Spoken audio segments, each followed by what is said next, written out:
एटा देखो 7 वर्षर विवाद धीरे धीरे वर्तमान उग्र रूप नहीं गतकाली जहाँ आरंभ होता जो कथा आम देखते जे सेटा गोटे उच्चवाच भितर थिला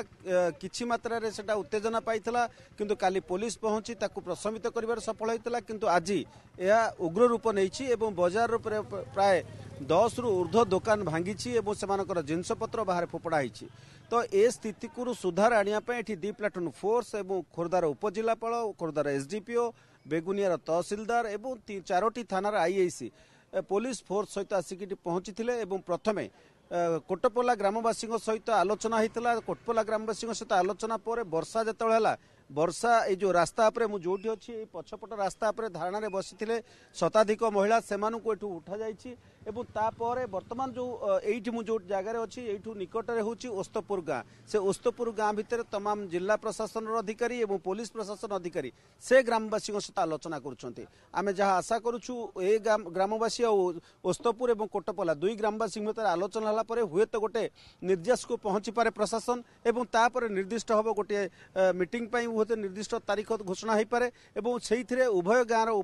उपस्थित रही भद्र व्यक्ति उपस्थित रहा पर कि छोटे आलोचनार निर्यास बाहरी पारे। कारण आपन को जमती मु कहूली जे एई गोटे विवाद ये गोटे विराट कथा नुहे मु जो जगह ठिया ये जो रास्ता ए रास्तार ठीक बाम पट होची ओस्तपुर ग्राम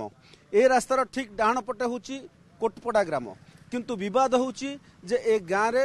नाम फलक को लेकिन कोटपड़ा ग्रामवासी कहते एटा होची आम ग्राम आम नाम फलक लगे कोटपड़ा बोली लिखा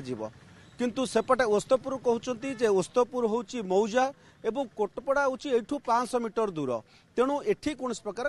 कोटपड़ार कौन ग्रामर कौन लगिपर ना ए गाँव कौन नाम फलक लगे ना। काली 2टी फलक आणिकी आसला प्रशासन फलक लगे नुहे ना जो नाम को नहीं जो विवाद सीमा को नहीं जो विवाद ये 7 वर्ष तू आरंभ होती जिला प्रशासन पाखे उभय ग्रामर लोक मैंने दाबी रखिंट जे सेमानकर गाँवर ना ही एठी लागिबो अन्य गाँवर ना लागिपारि कोटपड़ा लागिबो जदि ओस्तपुर रहिबोनी बा ओस्तपुर लागिले कोटपड़ा रहिबोनी तेबे या मझी मझिया गोटे डिसीजन नैथिला प्रशासन गोटे काली 2टी नाम फलक नहीं आसिक पहुंचते एवं आरडी डिपार्टमेंट तरफ कोटपड़ा पाखे लगी था गोटे ओस्तपुर पाखे लगी था गोटे किंतु सी संभव हो नाला यही गोटे जिद पाई जे 2टी फलक नुहे गोटे फलक रहिबो ता होची ओस्तपुर तेणु ये विवाद तीव्र होला और आज स्थिति उपजुची।